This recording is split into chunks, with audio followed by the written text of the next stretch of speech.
All right, we're ready? Coach, I will start us off. I feel like I'm pretty competitive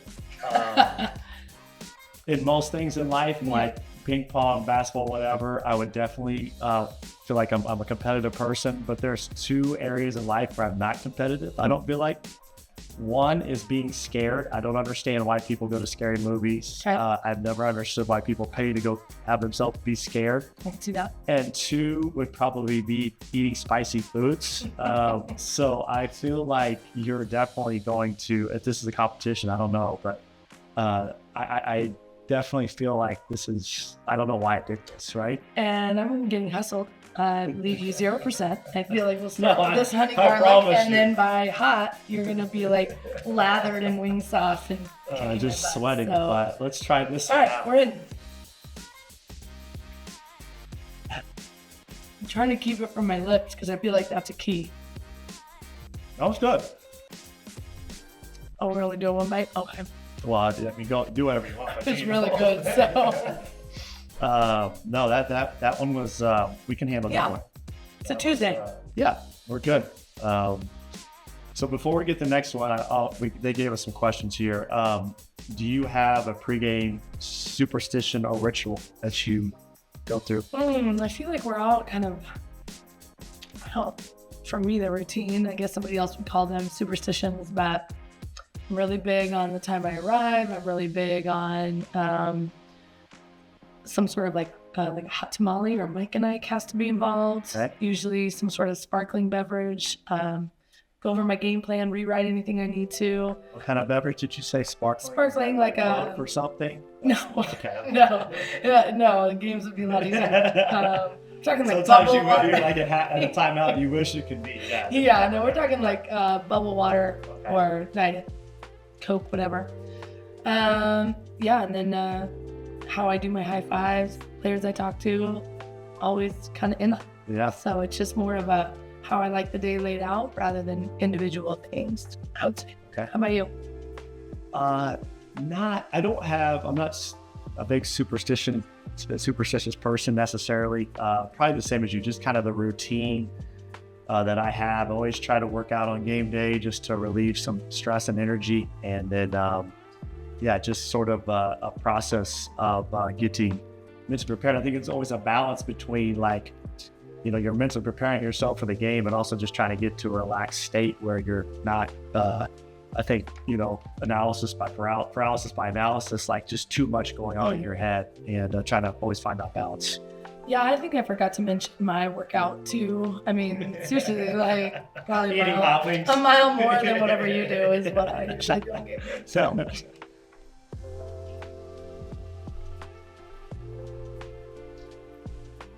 You can smell the fire starting to come up. All good too.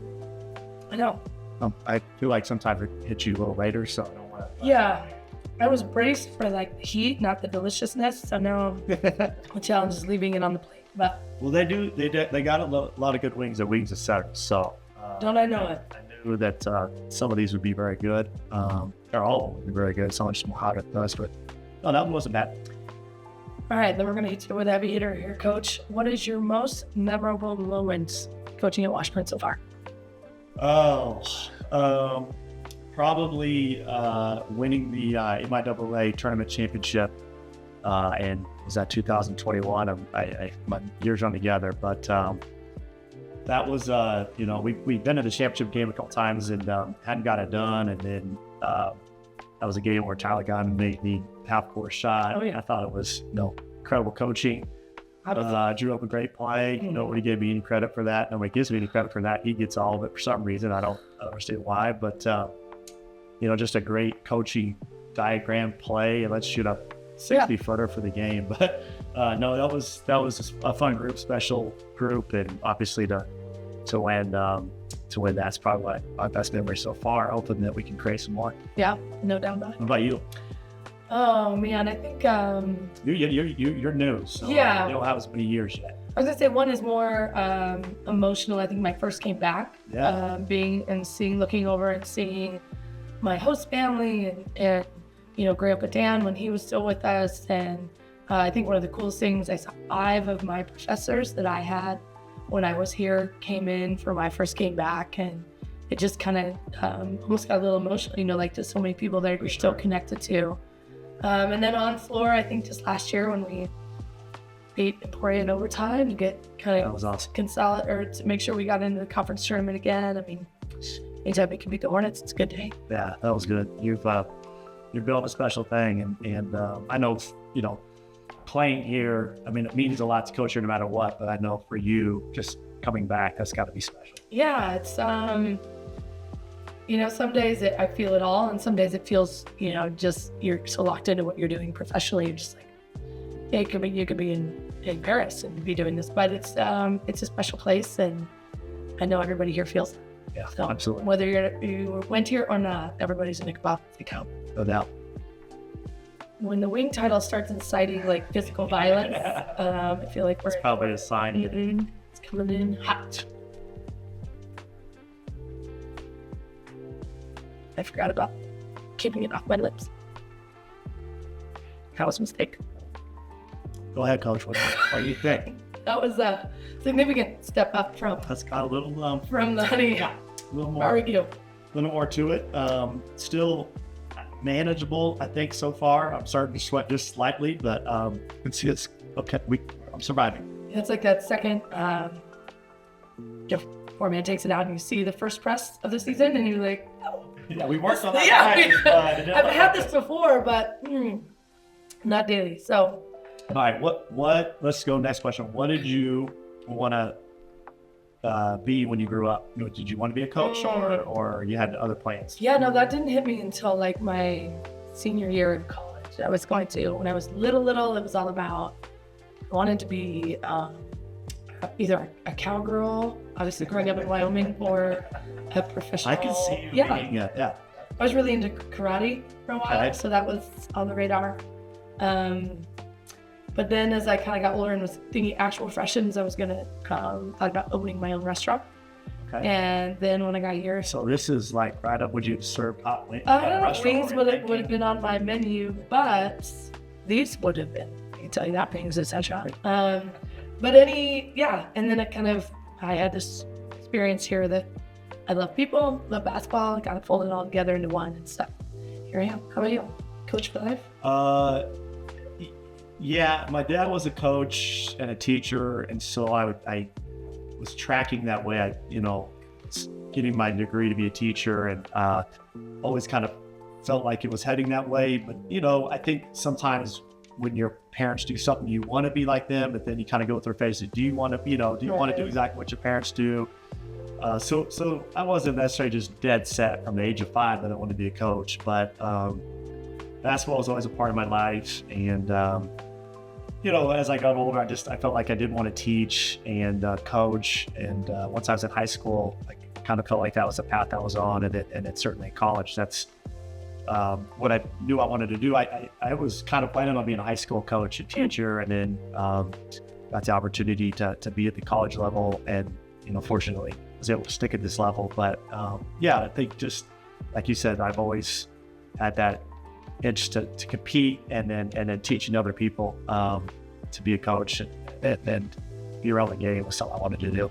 What subject would you taught? I was so my dad was a science teacher, so I was my degree was in secondary science. So I really wanted to be a PE teacher, but then when I transferred from junior college, credits and what you take, it was sort of like that was the fastest track, and so it was kind of more why I went that way than maybe because I wanted to do that. But I probably would have transitioned, I think, to PE, but initially it would have been science, which I forgot. Don't ask me, I forgot all that stuff. I was gonna say, all I heard was tutor. So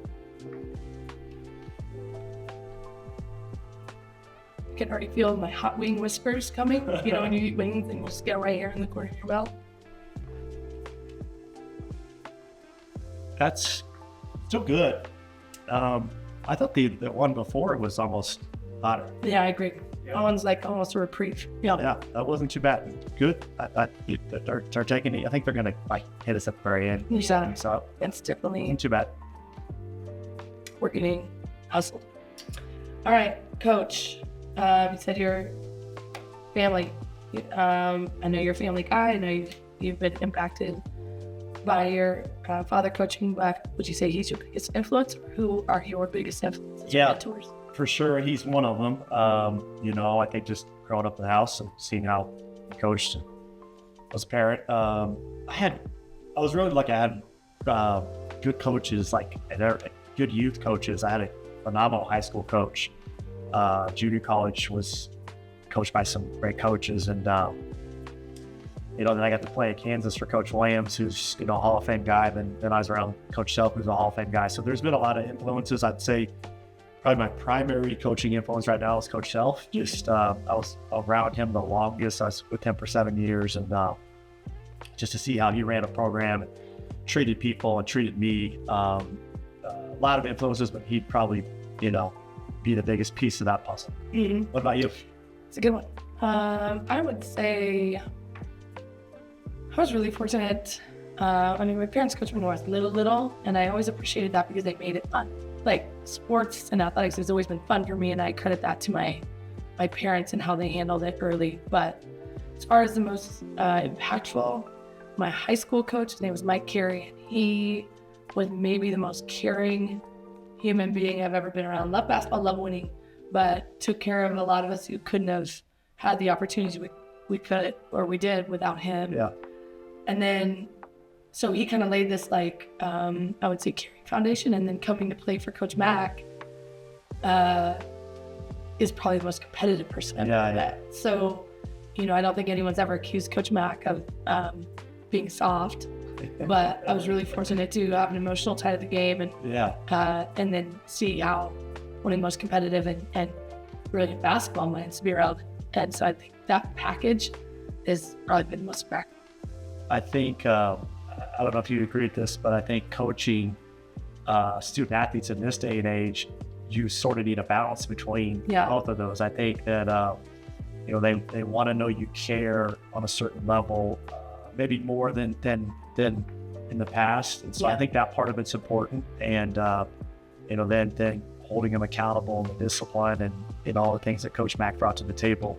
I think that there's a balance there that, we're all trying to achieve. And this day and age of student athlete, that's important. So it's probably great that you learned from both of those styles and implementing your own. Yeah. So as a guy who's been under a pretty serious kind of have their stuff together coaches, what is your goofiest moment in your week? Because you're pretty, what you're doing, you're a pretty regimented guy from what it looks like on the outside. When is your time, or what do you do to really just I say with my family at home, there's I think there's a basketball part, there's a work mentality that maybe you see, but then I think my kids would say for the most part at home, it's pretty fun and relaxing, and sarcasm is our love language, so we just beat each other up at home. And the great thing about having kids, they humble you very quickly. So I just get home, and no matter how I'm feeling, they're gonna humble me. Which I enjoy. We kind of banter, and I think that I think that shows that you love each other a little bit when you give each other a hard time. No question. I see that with my 2-year-old right now. Luca, she's awesome. Oh gosh. Okay. Yeah.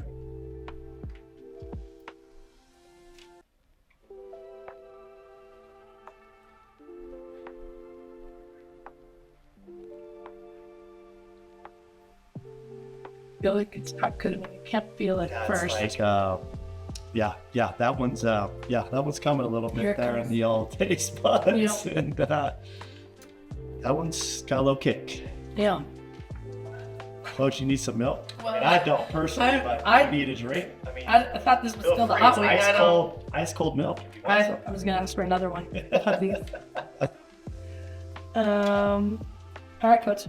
I can't remember who asked a question because of the swing, but we played a great league. I know how competitive you are. How do you handle the pressure of competition, both personally and in your role as coach? I joke with people that I'd have the best job in the world minus the 30 days that we have a game because of the stress that comes with, because winning is hard. Right. And winning on the women's side of this league is hard, and winning on the men's side of this league is hard. And I love the competition. I'm half joking because I do love the games, but trying to figure out how you win games in this league is very challenging. So again, I just think you lean into the principles that I have at home. I lead into my family. I lead into my faith. I lead into my friends, and this is really important to me. Winning games is really important to me, but I also try to put everything in perspective when I start putting too much stress on myself. And I think some amount of stress is a good thing, because I think it allows you to be prepared to compete and do some things. But it's hard. I think that's probably, for me, one of the biggest challenges of coaching is just the stress and the amount of effort that it takes to win during the course of the season, and you're just constantly trying to balance that out. What about you? Yeah, I think the same, of just constant struggle of keeping things in perspective while still, preparation is this never filled void, right? Like, you can just feel like you can always prepare more. And so trying to find that balance of feeling like, as prepared as I possibly can be, my staff as prepared as we possibly can be, but understanding it can't be at the cost of your stress level and your ability to perform as a coach, as a spouse, and as a parent. And so, I think I try and, go for walks, exercise, try and make sure I'm adding those things in, making sure we take care of ourselves. But it's hard because you, and I know you do too, we put so much into this. Care a lot. And you care so much for your players, and you want them to succeed more than anything. And so there's a lot on the line, but I think that's why we're here, right? We want to be at a place where there's a lot on the line. Absolutely. And that has that expectation. Yeah, you see how much your players put into it, and that's a great point. You want them to be successful. And it's both why we both signed up to come to a place like this, because there's a history tradition here. Right. And, we embrace that, but there's a reality that, the expectations here are high, and that's not a bad thing. But, trying to maintain those is our challenge, and we're both working as hard as we can to do that. Honestly, didn't really hear anything that you said on that last answer, because that last one is kind of like mine. That one is definitely. Well, I'm just hoping that the lights are glistening off this running nose that I started to get through my answer. That was that one. I don't know that I'd order that one. You probably wouldn't. I would, No, but yeah, you probably would. Yeah. I'll take 12. Do you think you have what it takes to conquer 15 traditional wings, slathered in wings, etc. wall sauce? Get ready for a fiery showdown where no other food or drink is allowed. If completed, you win a t-shirt and have your photo immortalized in the Wings, etc. wall of flame. Gather your friends, gear up for the heat, and visit Wings, etc. for your shot at the Wings, etc. wall of flame.